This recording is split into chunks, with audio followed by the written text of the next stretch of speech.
ఇవ్వకుండా మా నాయకుడు మా రాజేశ్వర రెడ్డి గారు, మా హరీష్ రావు గారు, వీళ్ళందరూ, మా దయాకర్ రావు గారు, ఆ ప్రాంత నాయకులు రాజయ్య గారు అందరూ పోయి ఈ దున్నపోతు లాంటి ప్రభుత్వాన్ని మొద్దు నిద్రల నుంచి లేపేదాకా 35 రోజుల తర్వాత మొద్దు నిద్ర లేచి ఆఖరికి పంపులు చాలు చేస్తే ఇలా 600 కోట్ల నష్టం, పంట నష్టం ఒక్క జనగామ జిల్లాలో వచ్చింది.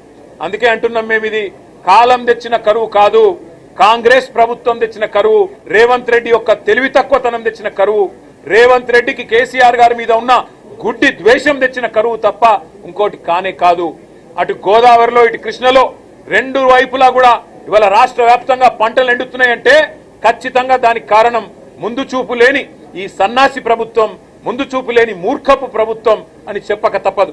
ఇవాళ రాష్ట్ర ప్రజల తరపున, రాష్ట్ర రైతుల తరపున మేము డిమాండ్ చేస్తున్నది ఒకటే, లక్షల ఎకరాల్లో పంట ఎక్కడెక్కడైతే ఎండిందో ఇది తప్పించుకునేదానికి వీలు లేదు.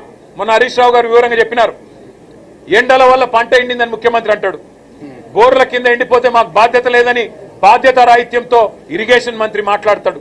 మేము రాష్ట్ర ప్రజల తరపున, రాష్ట్ర రైతుల తరపున ముఖ్యమంత్రిని, ప్రభుత్వాన్ని ఒకటే అడుగుతా ఉన్నాం, ఇవాళ పంటలు ఎండినాయంటే దానికి మీ చేతగాంతనం కారణం, గోదావరిలో నీళ్లుండి కృష్ణల నీళ్లుండి వాడుకోలేని తెలివి తక్కువతనం కారణం, చెరువులు నింపలేని తెలివి తక్కువతనం, పంప్ హౌజులు టైంకి స్టార్ట్ చేయలేని తెలివి తక్కువతనం, బరాజ్ ఏమన్నా చిన్న ప్రాబ్లం ఉంటే రిపేర్ చేసి నీళ్లు తీసుకోవాలనే సోయిలేనితనంతోనే ఈ ప్రభుత్వానికి ఇవాళ బాధ్యత మరిచింది.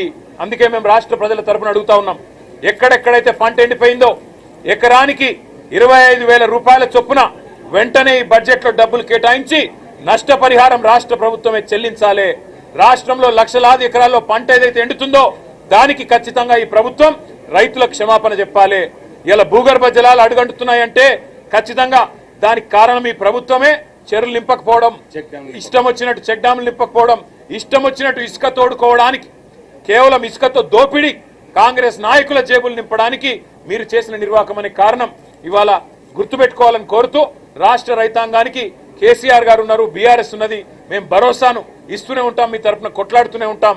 ఎక్కడెక్కడైతే పంటలు ఎండుతున్నాయో ఆయా ప్రాంతాల్లో పర్యటించి రైతుల్లో మనోధైర్యాన్ని నింపడానికి మేము ప్రయత్నం చేస్తూనే ఉంటామని చెప్పి కూడా తెలియజేస్తూ, రాష్ట్ర ప్రభుత్వం వెంటనే ఎకరానికి 25,000 రూపాయల నష్టపరిహారం ప్రకటించాలి, ప్రాయశ్చిత్తం చేసుకోవాలి, క్షమాపణ చెప్పాలని చెప్పి కూడా రాష్ట్ర రైతాంగానికి మేము డిమాండ్ చేస్తాం.